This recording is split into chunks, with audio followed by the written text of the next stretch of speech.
Language Recording in progress. Which is hosted by Universitas Negeri Jakarta. This will be the last session of this academic year. And at the end of today's meeting, I'll tell you a little bit about what's going to happen next. As each month, I like to begin by telling you a little bit of interesting information about Jakarta. And this time, I'd like to tell you that Jakarta is celebrating its birthday. It is 495 years old. It was captured by a commander from Central Java who expelled the Portuguese in 1527. And so that is considered to be the time when Jakarta was born. Actually, the city existed a long time before that. Anyway, without more ado, I'd like to invite Professor Dedi Purwana, the director of the graduate school, to say a few words. Thank you, Pak Dedi. Thank you, Hawel. Bismillahirrahmanirrahim. Assalamualaikum warahmatullahi wabarakatuh. Good evening, everybody. So Hawel, Professor Fuad Abdulhamid is my best colleague, and Professor Arita, and also Mr. Faisal Madani. I'm very happy to have Professor Fuad Abdulhamid. He is a well-known professor in English education, and also is part of our partner to be a routinely external examiner at postgraduate program, PASCASARJANA UNJ, especially for applied linguistic oral program. And I believe Professor Fuad will share his expertise, especially in English education, and based on his research, so our student can have benefit in this monthly international summit webinar. I hope Prof. Siono is there. Yes, he's already here. Okay, thank you, Prof. Siono, as Vice Director for Academic Affairs.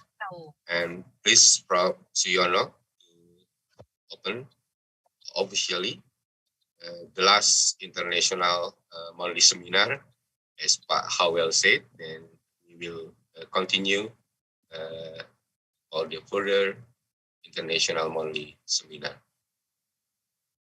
I believe you can enjoy this webinar. Is Prof. Siono to open the webinar at the time. Thank you very much.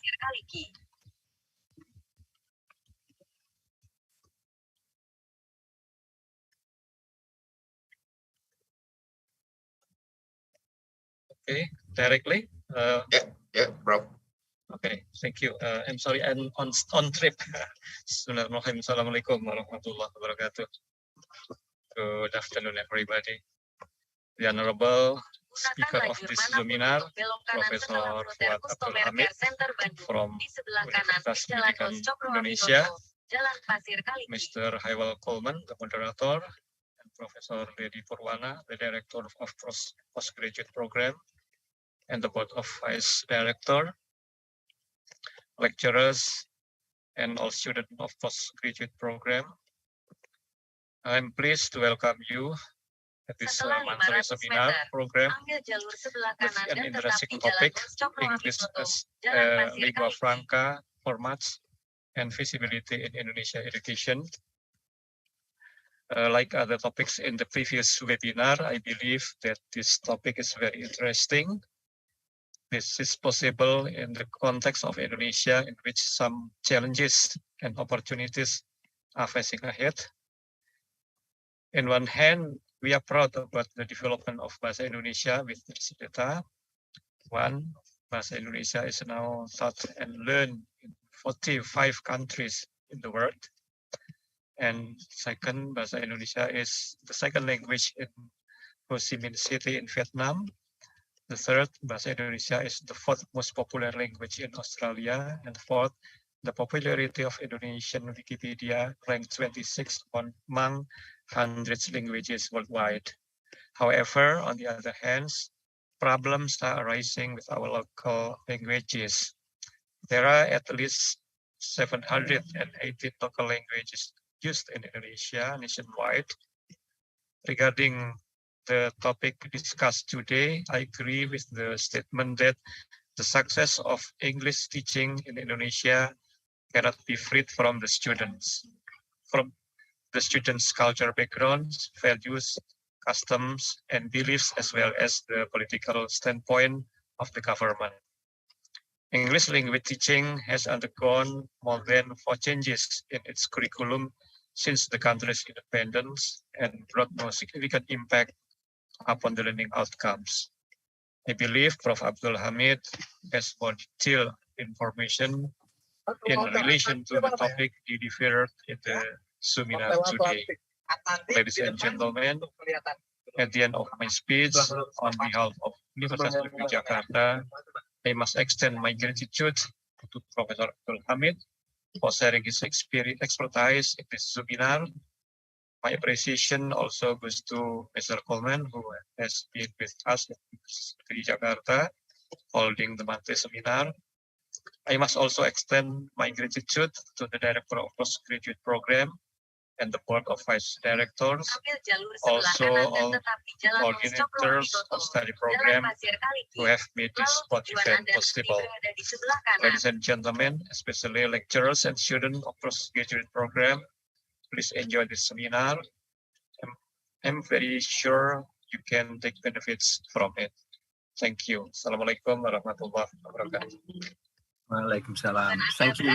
Thank you very much, Professor Suyono, Professor Dedi Purwana, for opening the session for us. I'd like to say a little bit more about our speaker. You already heard, this is Professor Fuad Abdulhamid. He has an international reputation and a national reputation. Within Indonesia, he has held many positions, including Deputy Minister for Education some time ago. Internationally, he has been the president of Asia TEFL. He's published widely in international journals, and at the moment he's editor-in-chief of IJAL, the Indonesian Journal of Applied Linguistics. So we're very honored to have Pak Fuad here. I have a personal debt to Pak Fuad because he and his colleagues at Universitas Pendidikan Indonesia have been supporting my application to become an Indonesian citizen, and Universitas Pendidikan Indonesia, as well as Universitas Negeri Jakarta, are my sponsors. But we're still waiting for confirmation whether the application will be successful or not. Before we begin, can I remind you please to switch off your cameras and switch off your microphones. And then if you have any questions or comments, can you please put them in the chat box? And I hope that we'll have about 15-20 minutes at the end in order to discuss the questions and discuss the presentation. So Pak Fuad, I'm very happy that you're able to join us, and we're looking forward to what you've got to say. Thank you.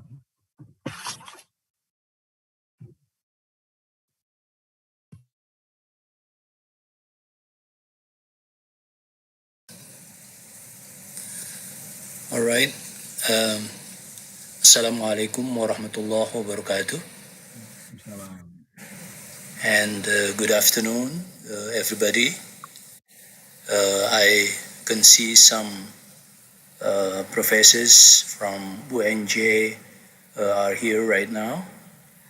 The Vice Rector for Academic Affairs, Professor Suyono, is also here. And Pak Dedi, a very close friend of mine, is also here and has already given his address for our Zoominar. Now, at least we have some new words, here. We have Zoominar, we have webinar, and maybe we can add some more depending upon what the medium that we are using. I am very glad to be invited to this forum, and of course my appreciation goes to Pa Howo Coleman, a very close friend of mine, who contacted me last year about this program. And of course, my congratulations to Bapak Vice Rector and also Director of the Graduate School of UNJ for organizing this monthly Zoominar covering very important topics around language, society, and education. My presentation will focus on English as a lingua franca by looking into the formats and also the feasibility in Indonesian education. My standpoint when talking about English as a lingua franca is that we need to take into consideration the shift from placing English as a foreign language in our educational system to English as a lingua franca.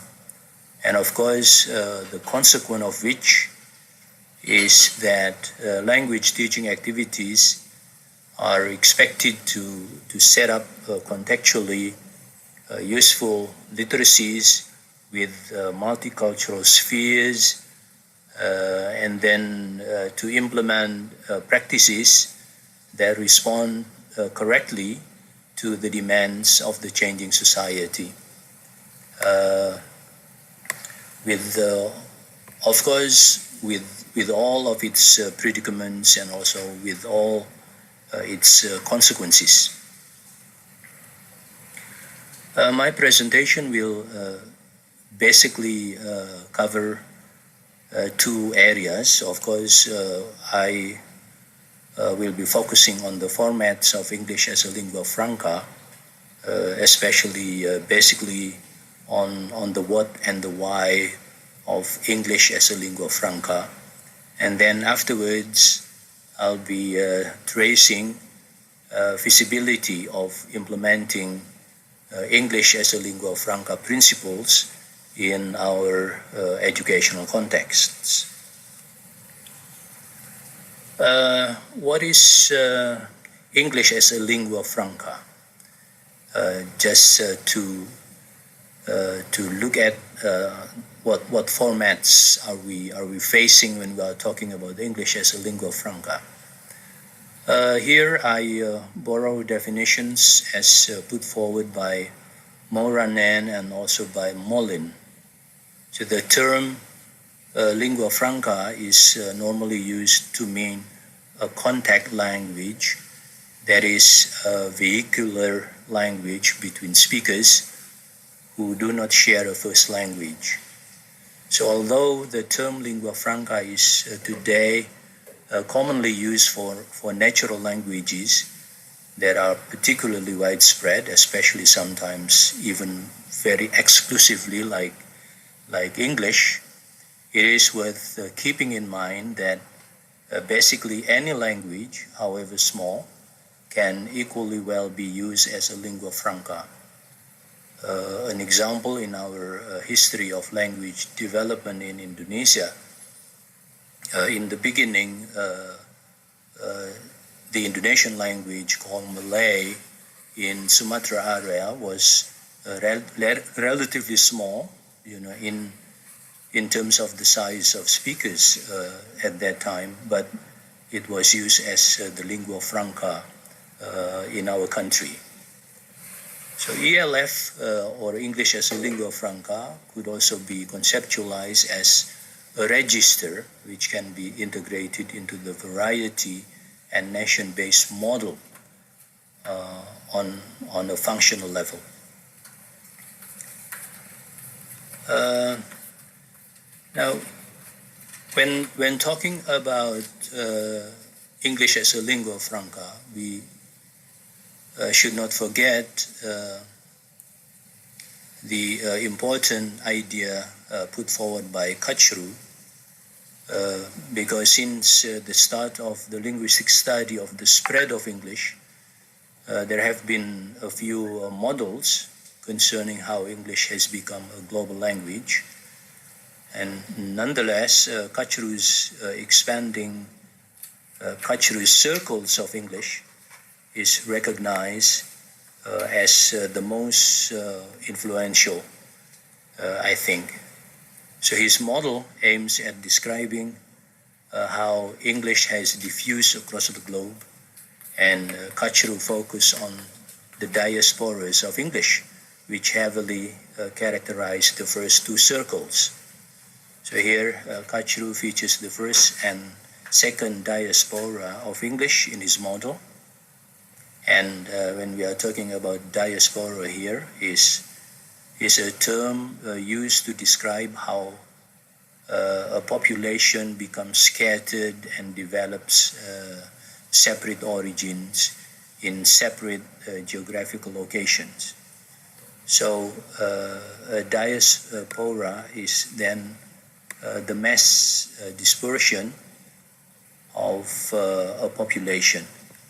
Nonetheless, in regard to the topic of English as a lingua franca, we can see that Indonesia, for example, belongs to the expanding circle here, and the expanding circle has emerged due to the expanding influence of the English language throughout the world. And English is learned by many across the globe as a means of manipulating their chances of social mobility.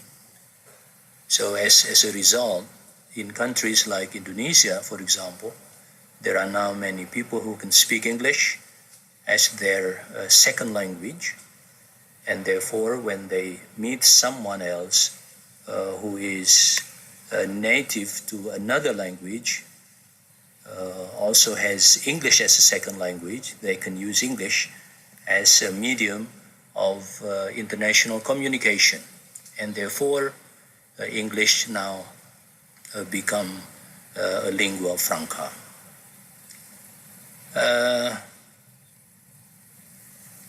The definitions of English as a lingua franca, as I quoted just now from some experts in the field, the definitions are basically easy to say, easy to understand as a set of words for us, but actually hard to put into practice.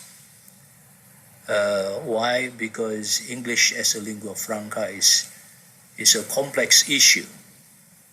Back in 2017, for example, Diane Larson Freeman talked about complexity and English as a lingua franca, borrowing the complexity theory in the physical sciences.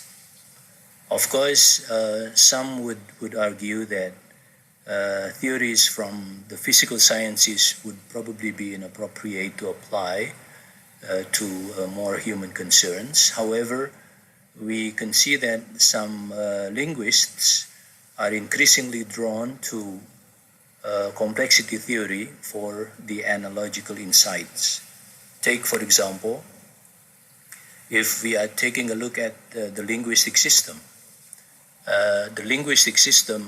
emerges in the same way as other emergent phenomena. The way systems are seen in the science of complexity.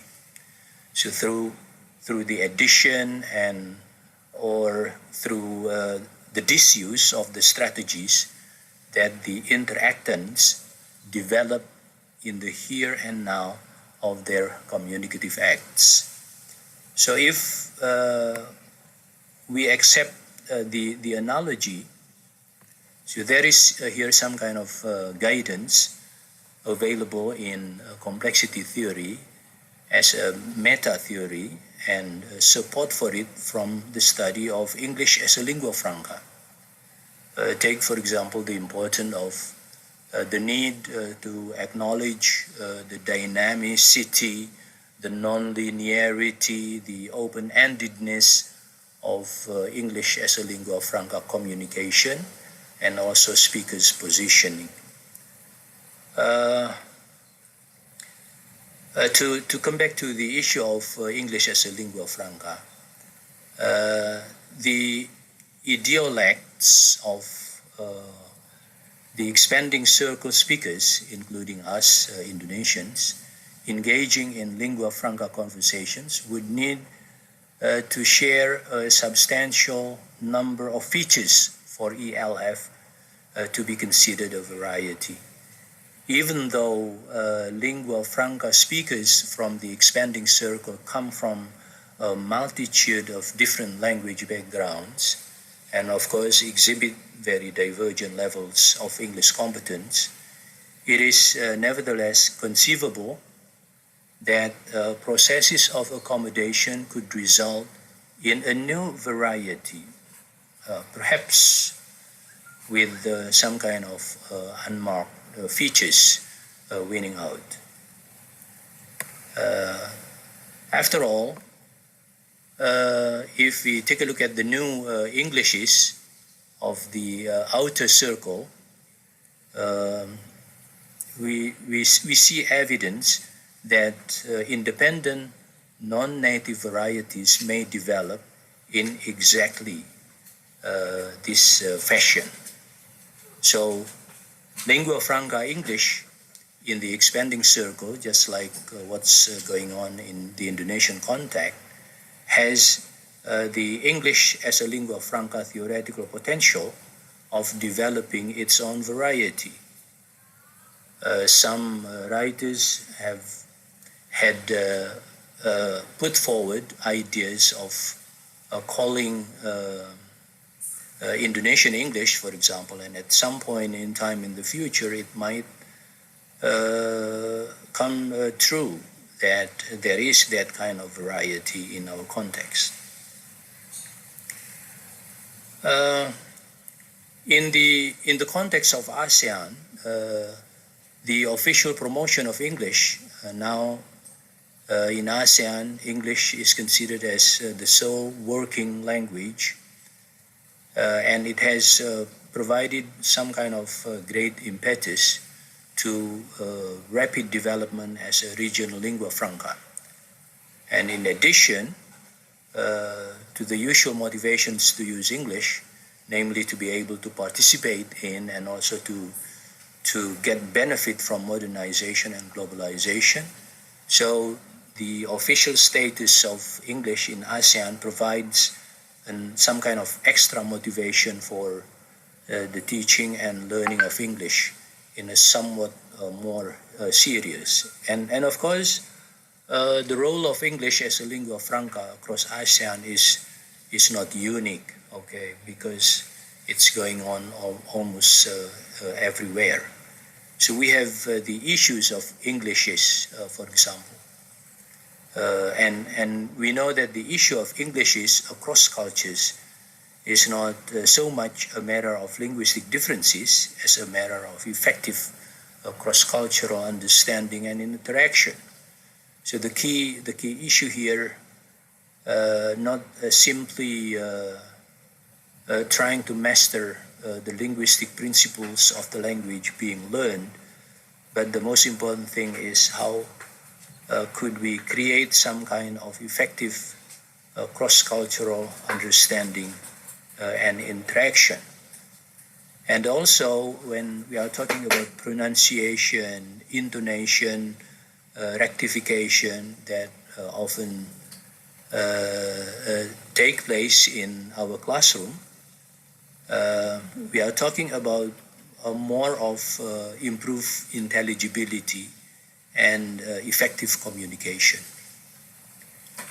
And from what we learn in our context, most speakers of ELF are multilingual and speak English as a second or additional language. and the type of competence ELF speakers have cannot be separated from their multilingual experience. So,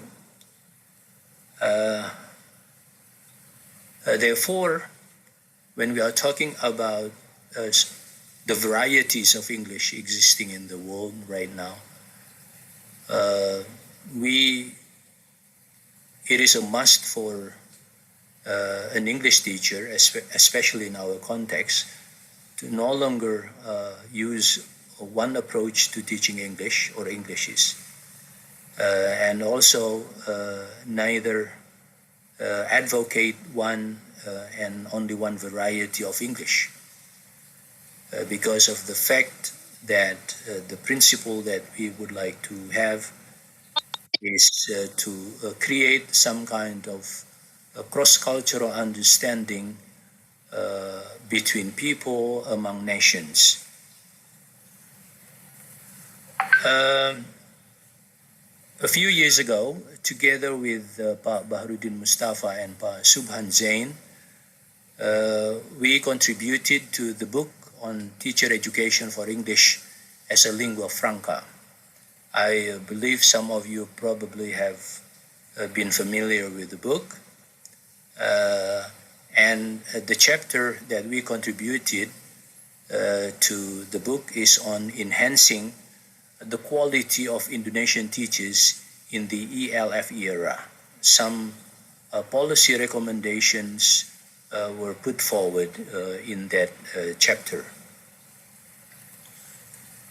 And also in the same book, there is a chapter by Andy Kirkpatrick, who underlines the important point, that is that the time is now right to switch from EFL to ELF, from English as a foreign language to English as a lingua franca. Of course, we know in our education, the term foreign language is understood in terms of the amount of input in a foreign language classroom.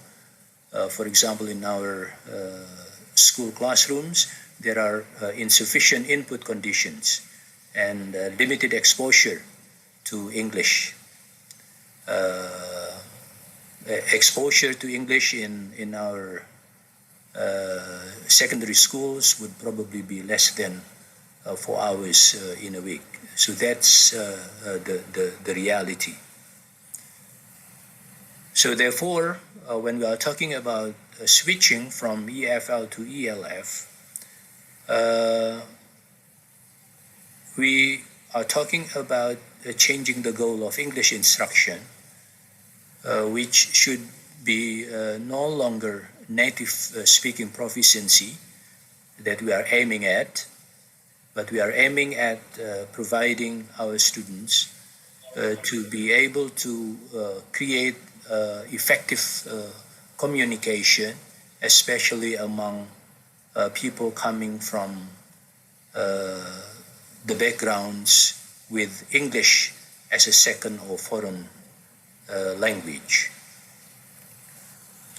So therefore, in the book, we put forward 4 recommendations. Number one is the importance of reorientation of the objectives of English language education. As the focus of classroom teaching is expected to provide our students with exposure to various English accents relevant to, if we are talking about ASEAN context, relevant to the ASEAN context, and to develop students' intercultural competence. So the adoption of the ELF approach to the teaching of English should provide additional benefits, including making the English language closer to the lives of the teachers and to the lives of the learners of English. So we are basically trying to create a sense of relevance to both local teachers and also students alike.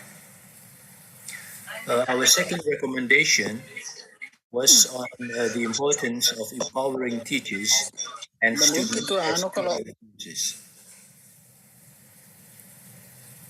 Some of our colleagues who just get into the Zoominar, please turn off right away your microphone. Thank you. Empowering teachers and students as ELF users. As I mentioned earlier, ELF, or English as a Lingua Franca, emphasizes a working knowledge of the English language for communicative competence in multicultural environments.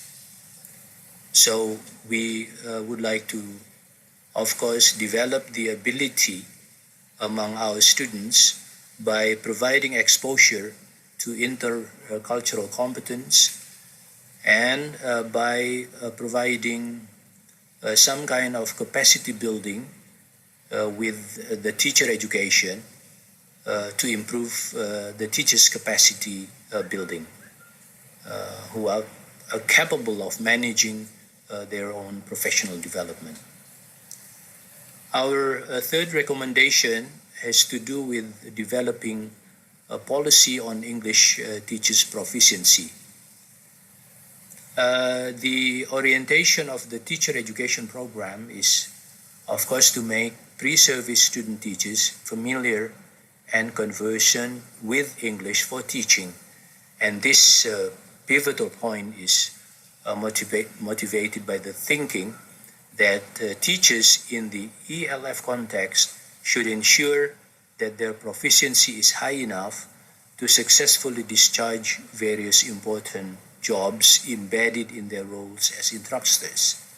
So therefore, at least there are 4 important roles of the English teachers. Number 1, as a model language user, as a model language learner, as a task designer, and as a learning facilitator. Our last recommendation has to do with developing policy innovation to support teacher education. And considering the complex system and its complicated division of roles and responsibilities, thinking about neatly drawn lines of commands and flows of financial support is daunting in our situation. And this is the point which has already been very often forgotten by those in the policy making ministry relevant to our efforts. So in the Indonesian education context, here there are 4 points which need to be given some kind of priority. Number 1 is a reorientation of the overall purposes of ELF teaching, bringing utilitarian values of learning English, quality enhancement of English teachers, and of course the need to support teacher education. Those points are related very closely to the principles of ELF approach put forward by Kirkpatrick in 2018 in the book entitled The Routledge Handbook of English as a Lingua Franca, edited by Jenkins, Baker, and Dewey. Here, Professor Kirkpatrick put forward 6 principles of how ELF approach could be implemented in our context. Number 1, and these are very important, the native speaker is not the linguistic target. The goal is mutual intelligibility. It sounds like very good for teachers with insufficient proficiency level of English, but that's not true actually. Principle number 2 is that the native speaker's culture is not the target culture, and the goal is intercultural intercultural competence. Principle number 3, well-trained local multilinguals provide the most appropriate English language teachers. Why? Because in addition to functioning as teachers, we could also become models in terms of how we acquire the language being learned, in this case English. Lingua Franca environments provide excellent learning environments for Lingua Franca speakers, meaning we do not need to study in the countries where English is spoken in everyday life, but we could learn English in those countries in which English is used as the lingua franca. Principle number 5 is spoken English is not the same as written English. So when we are talking about written English, not only second language learners or foreign language learners who need to learn about it, but even native speakers of that language should also learn how to write. Assessment must be tailored to the lingua franca context. And this is probably could become a very big project, in our context. That is how we could switch from assessment that is commonly implemented at the moment to assessment which could cater to the principles of the ELF approach. How much time do I have left, Pa Howell?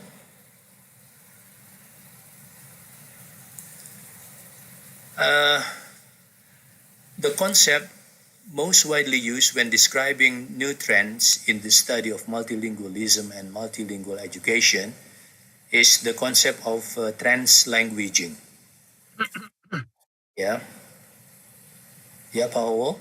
Yeah, sorry, about 10 minutes, if that's okay. About 10 minutes. All right. Okay.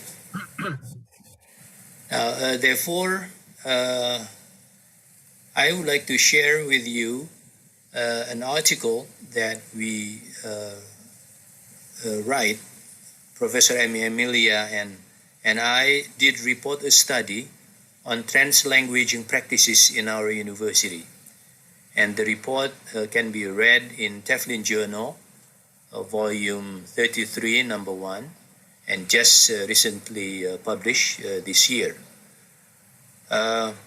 Basically, if we take a look at how translanguaging concept came into being, and back since 1990s, the multilingual view started to be strongly articulated as opposed to the monolingual view.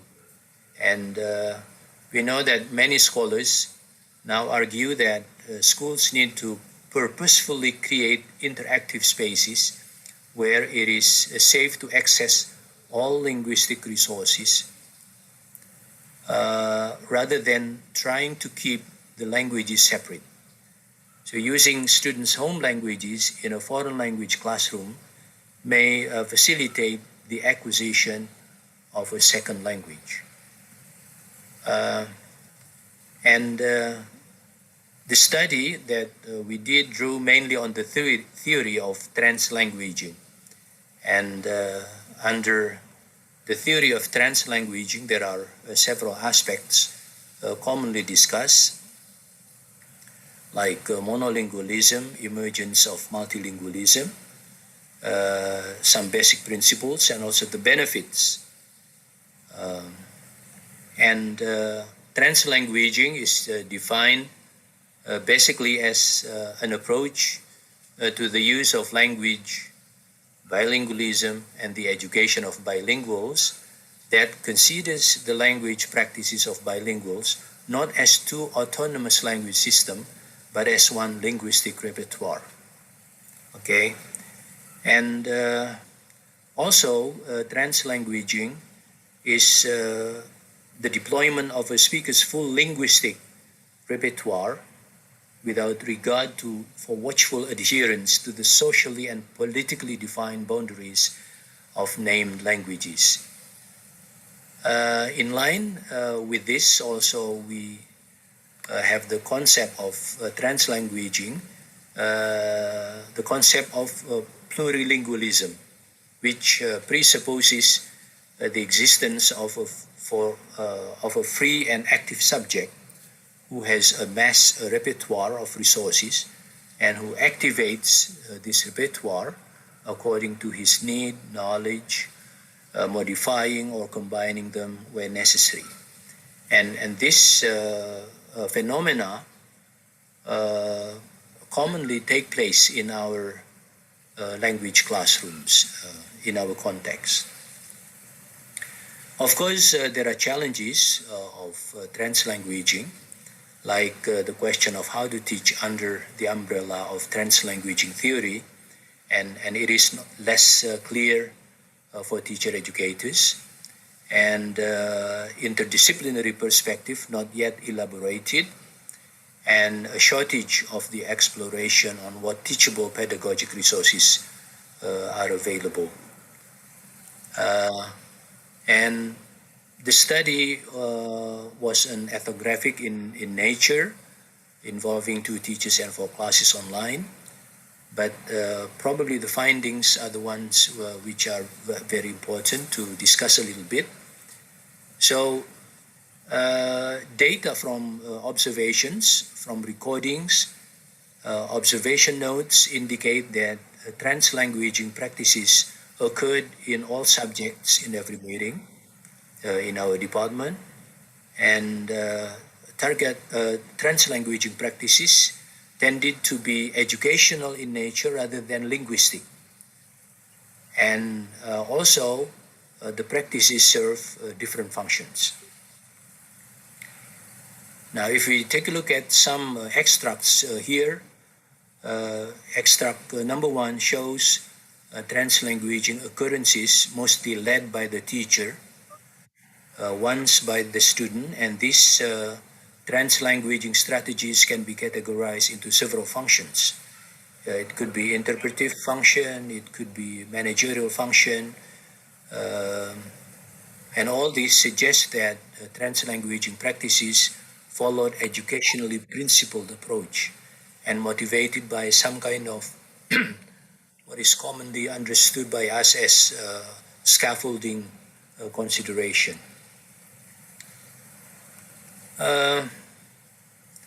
Some other extracts show that translanguaging strategies were again used by both the teacher and the students for comprehension check, like by when you say, could you catch the message? Praising, translation as well. And there are 3 discursive functions of translanguaging, such as to participate, to elaborate ideas, and to raise questions. So basically here we can see that translanguaging signals deficit versus competence in complex plurilingual interactional activities could be seen. Students' opinions in terms of the use of Indonesian in their classes, for example, all participants in general responded positively. Most of them mentioned the benefits of the use of mixed Indonesian and English in the classroom, which can be categorized as with 3 perspectives. It could be cognitive, social, psychological. And also the students have indicated that by using mixed languages, they could understand things faster and better. And also they could get closer to friends, avoid awkwardness, reduce anxiety, and preserve their mother tongue. So in brief, when we are talking about translanguaging, it occurred in all classes at all levels, and there are different functions: interpretive, managerial, interactive, And the benefits could be cognitive in nature, it could be social, and it could also be psychological in terms of reducing anxiety, for example, in the classroom. So, when we are talking about English as a lingua franca, and translanguaging is one way of doing it in the classroom, we see that basically here we are talking about how much tolerance a teacher has when teaching a language.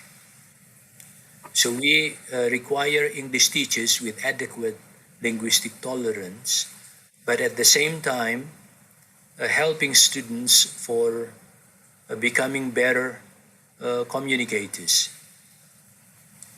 So you teachers of English have to do your best in assisting our learners to understand English and to get things across through English. And as to the question of which variety of English to teach, just make use of whatever variety of English you have acquired and you feel comfortable with. So English as a lingua franca is basically the use of English language as a global means of inter-community communication. And one important point that I think we need to take a look at here is the importance of always including contents of local cultures in English classes. What is it for? To expose cultural, aesthetic, religious, and socio-political experiences. And at the same time, when we do that to our students in the classroom, we would probably expect that our students in the future could become very good ambassadors for exposing cultural, aesthetic, socio-political experiences of the various ethnic groups in our country to the global community. Thank you for your forbearance, listening to me, and some of you are watching me, and I'll let Pa Howell chair the rest of the session. Thank you very much indeed, Pat Fuad. Lots of very interesting and challenging things to think about here. I can see there are already some interesting questions. First of all, from Bapak Darius Yonatan. Would you like to read your question, Pak Darius?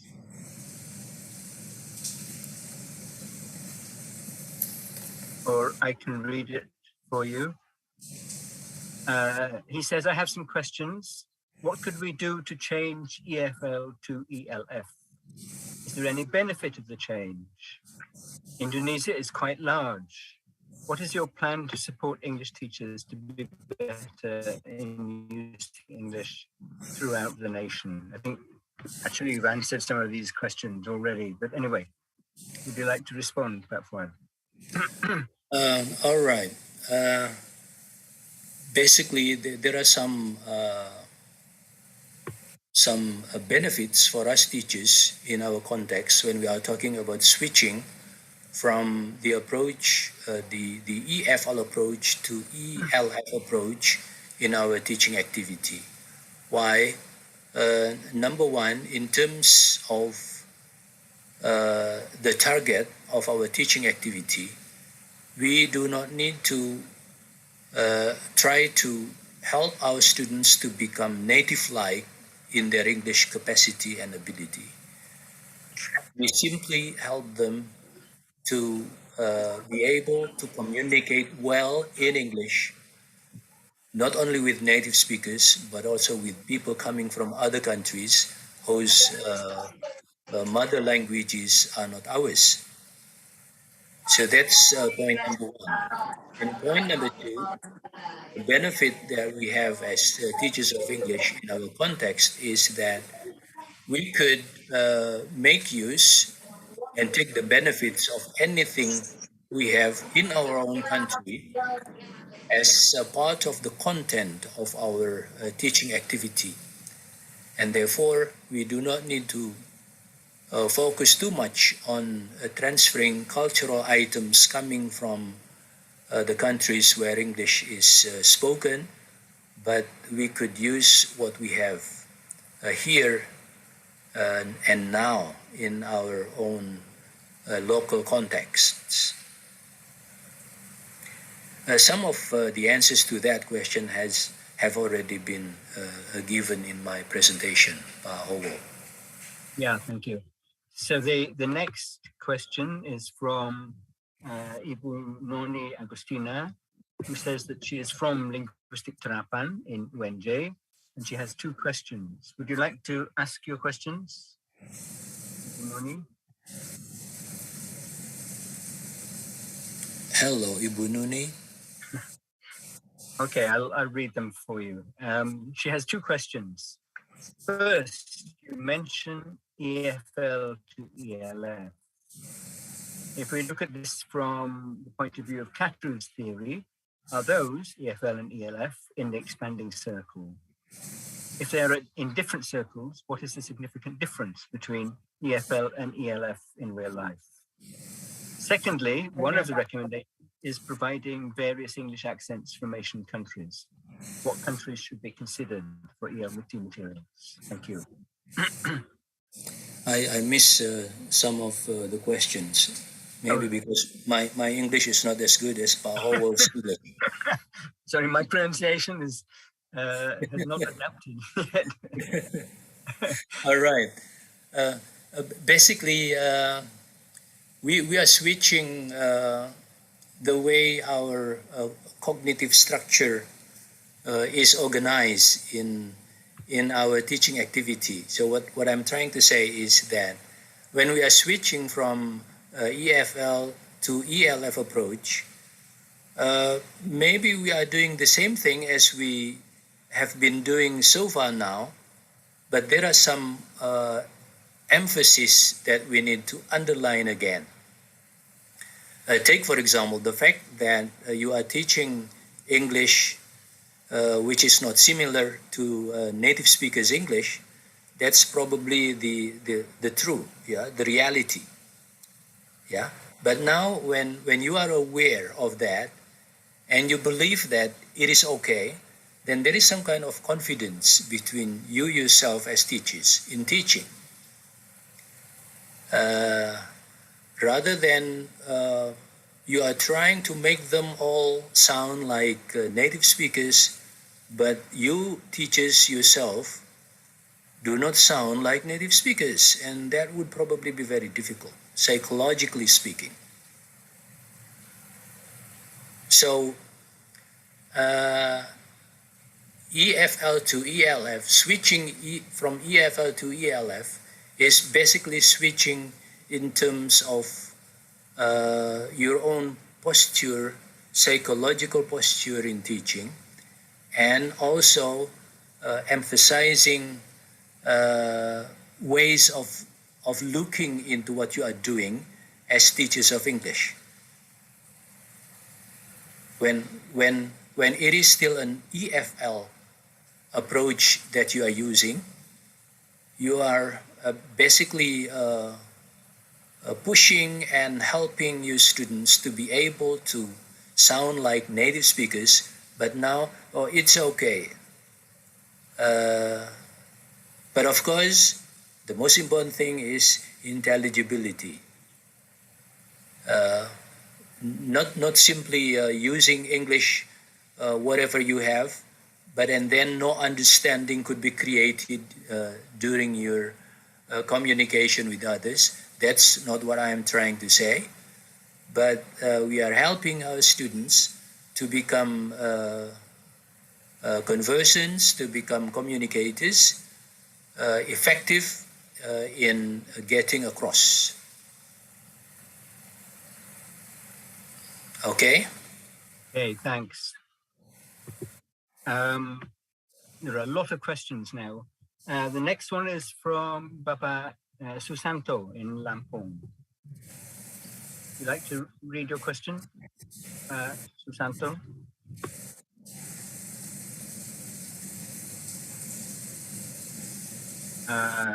Nobody's reading their questions. Okay, his question is, how could we amplify the role of teachers as task designers in the context of EFL and ELF, particularly in the digital age, in which teachers have many opportunities to access teaching resources online, but they have various constraints, but they had various constraints during the COVID-19 pandemic. This is a very good question. Amplifying the role of teachers as task designers in the context of EFL and ELF, particularly in the digital age. What I could say in this line is that yes, you are right. Actually, switching from EFL to ELF would be assisted a lot by using different kinds of digital media available in front of you. So now, even when, for example, when I discuss the point which is important in teaching ELF by putting more of cultural items from your own context, now it is very easy for you to develop, for example, learning or teaching materials from your own environments. And it is also very easy for you to try to switch or to translate those into English. Some of you are very good in using Google translating machine, although you have to be very careful because those machines are very often are working not in a very professional way in terms of translating from one language to another. But again, my point here is that in the digital age, it is very good and very easy, and teachers are helped, assisted by many different kinds of media available in order for us to develop, to design ELF materials to amplify the role of teachers in the classroom.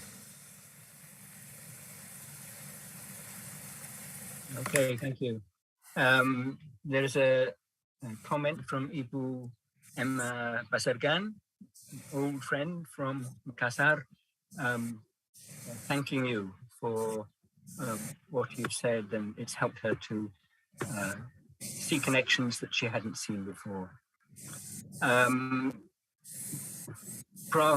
Professor Ibu Professor Arita from UNJ, you have something to say, Ibu Arita. Not question, I will. Maybe the next participant, Amrin Saragi. Yes, okay. Amrin Saragi, you have a question. Amrin? Okay, Pak Amrin, your question is, by considering the ASEAN cultural aspects as the basis for developing EFL, that potentially make new variant or variety of English develop in ASEAN countries. What is your comments for that? Pak Amrin Saragi, my comments on that is, it's already going on right now. When we are talking about a variety of English, it is a very complex creature, you know. Why? Because take for example, when you are talking to a colleague from Singapore, you yourself will automatically be switching your own linguistic system within yourself in order for you to be able to understand and to get understood. And of course, in that case, you actually are developing and forming some kind of a variety of English. But of course, at one point in time in the future, we might try to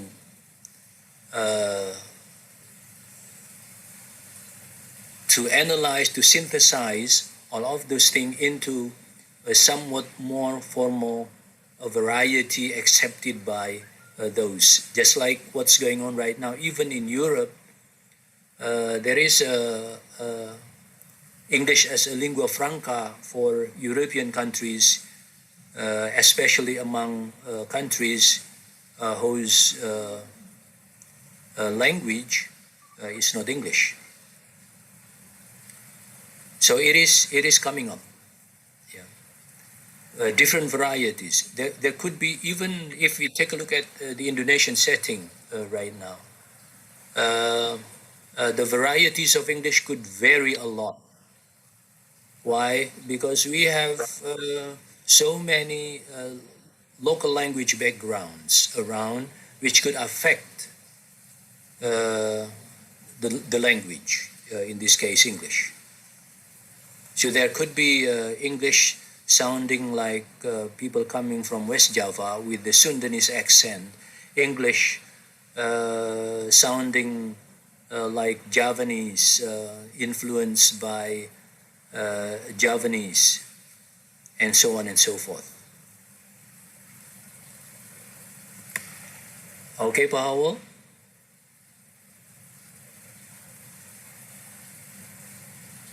You haven't unmuted. Yeah, the next question is from Ibu Yulia Hapsari from Universitas Brawijaya. Ask your question. Okay. I'm interested in seeing ELF from the intelligibility issues in intercultural context of Asia. I would love to listen to your insightful perspective of how to negotiate, okay, cultural rich context to English learners in Indonesia. Is intercultural communicative competence recommended as the next obligatory competence owned by English teachers? All right. My own personal experience, being a president of Asia TEVL, so I have to listen to different varieties of English in Asia. And of course, I have to switch myself, my linguistic system within my cognitive structure should switch anytime listening to different colleagues coming from different countries. And of course, this is very important, in real life situation, especially when we would like to connect ourselves to people around us in Asia. And I think making ourselves aware and making ourselves to become effective communicators, of course, it needs time, it needs energy, and it needs your own intention to mingle with those coming from different linguistic and cultural backgrounds. So intercultural communicative competence is a very important point here, Bu Yulia Hafsari. And when we are good at intercultural communicative competence, then we will be able to communicate well with people coming from different backgrounds. Even when we are talking in Bahasa Indonesia, here, you need to learn some intercultural communicative competence items. Talking to our colleagues from North Sumatra would be different from talking to people coming from Solo, would be different from talking to people coming from Makassar, and so on and so forth. Intercultural communicative competence is a very important issue. Yeah, thank you. It's already 5 o'clock.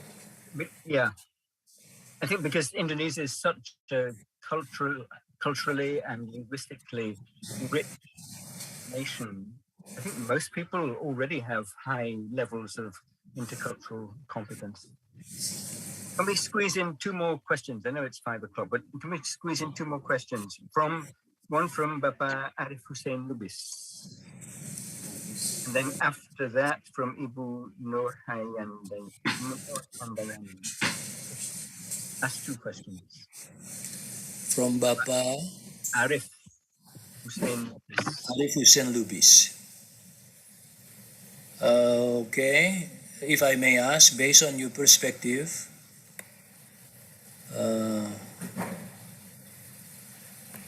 to what extent is ELF applicable in the context of academic writing, particularly the realization of linguistic tolerance?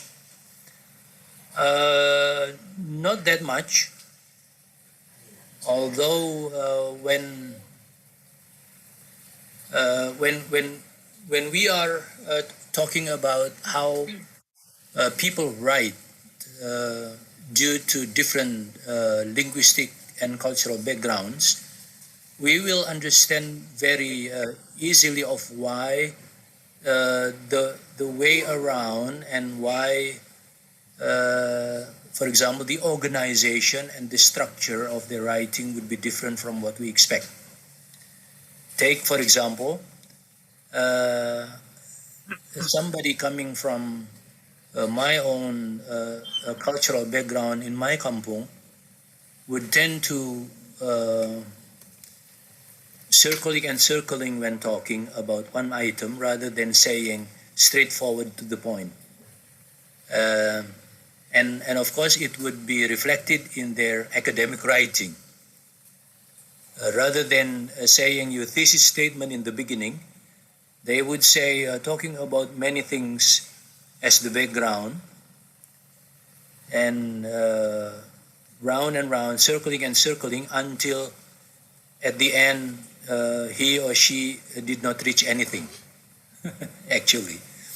Now, if you know that when we are talking about ELF, we probably should understand of why somebody writes with that kind of organizational structure in their writing, why the idea is not flowing as smoothly as what you expect. At least you could understand better.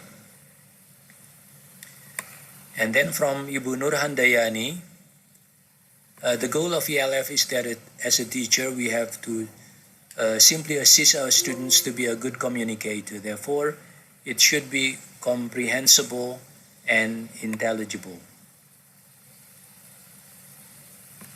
And your question is?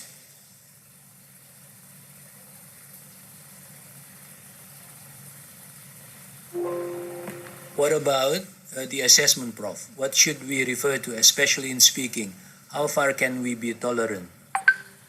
Okay, all right. See, when we are talking about ELF, it sounds like we simplify the complexity, but in actuality, it is not that similar to simplification. Why? Because take, for example, the word comprehensible. Take, for example, the word intelligible.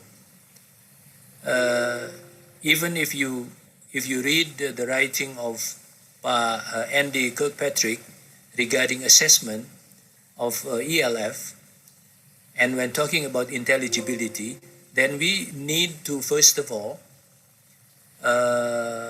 specify further what we mean by intelligible, and then how much and how far. So you are asking the question, and I'm asking this basically the same question, of the difficulty of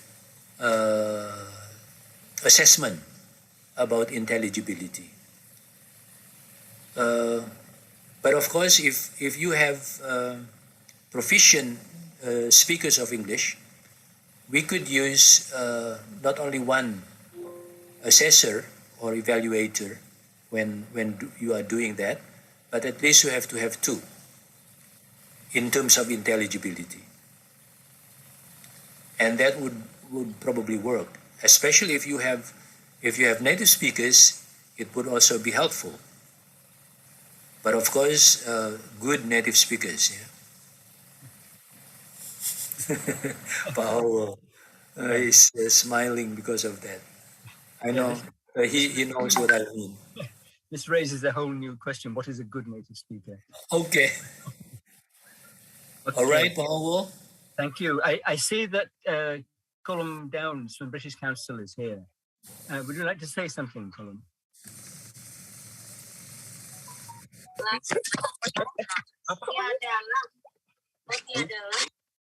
Hello, Hal and Professor Fuad. Apologies for the background noise. I'm currently in quarantine because I've just returned to Indonesia. So I'm in a Hello, Colum. How are you? I'm very well. Long time no see you. Long time no see. Thank you very much for the discussion. I am very appreciative of your comments, especially around promoting English as a lingua franca, and also around what I've written in the chat, which I call dispelling the myths of the native speaker teacher. And really, native speaker teachers do not deserve to be put on a pedestal by anyone anywhere. And I've heard there are many papers, and I recommend some very good talks which I can put in the chat by Silvana Richardson, who has spoken at IATEFL and other conferences about this. And I hope that there will be a concerted effort in Indonesia in making Indonesian teachers confident in their own ability and strengths as fantastic English teachers, providing the right models and levels of English for their students here in Indonesia, who, as you said, they don't need to speak like a native speaker. They need to speak intelligibly in order to get jobs and get into university and succeed in Indonesia, in ASEAN, and around the world. And as you said, most conversations are conducted by non-native speakers. And so on that point, I wanted to thank you. I think there are further discussions that I look forward to having with you and others around proficiencies in English and how important of measuring those proficiencies of English, both for teachers and for students. Because I think it's widely kind of agreed that we can only really teach our students to reach a level of English equivalent to our own level of English. And so it's very important that teachers do continue to strive to improve their English proficiency, but definitely not to be like a native speaker. Apologies again for this background noise, but thank you very much for your talk. Okay, thank you, Colum. Thanks, Colum. Unfortunately, we have to stop here. I can see that there are more questions, but we're well over time. So thank you very much, Fuad. It's a very thought-provoking presentation. I'm going to read through your PowerPoints again, because there are still things that I need to clarify in my own mind. Okay. And I see that we had 200 people here. So this is the record so far during the academic year, the largest number of participants. And just before we close, I'd like to say a couple of things about what's going to happen next. I need to discuss details with Dedi and with Faisal about what exactly we're going to do, but I hope that we can continue in the next academic year, beginning in August, and we will aim, I think, to have 5 presentations per semester, so 10 over the year. So in July, there is no speaker in July? No, well, next month? We can discuss, but I think July is vacation, isn't it? Anyway, we can discuss later. Yeah. And just to clarify that the focus of the Zuminars so far has been very much on what's now called the global south or the developing world, not on issues in Europe or North America. And that's quite deliberate. And also during this year so far, 40% of the presentations have been concerned with language, society, and education in Indonesia. And 2 of those have been presented by Indonesian speakers. So I'd like to maintain that proportion, that balance between Indonesia and other parts of the world. And the very last thing is several people have asked me whether the video recordings of the presentations are available. The answer is yes, but they're not yet all in the same place. So we need to tidy those up. And then when we've got them sorted out, I'll send an announcement round together with the program for the coming semester. So thank you again to Fuad. Thank you to colleagues in Universitas Negeri Jakarta. And looking forward to meeting you again sometime in the next few months. Yeah, thank you. Thank you. Thank you very much, Hywel, for moderating the session. And once again, thank you for Professor Fuad for being keynote speaker and all participants who have actively involved in our international program. For your information, this is monthly international Zoominar program, and every month we invite distinguished keynote speakers to share their perspective on topics we care about. You are welcome to join us every month. Please keep yourself updated by checking us our website for further information regarding the monthly international Zoominar program. It's on https://pps.unj.ac.id. Thank you very much for your kind attention. See you. Wassalamualaikum warahmatullahi wabarakatuh. Waalaikumsalam. Waalaikumsalam warahmatullahi Thank you, Rita. Thank you.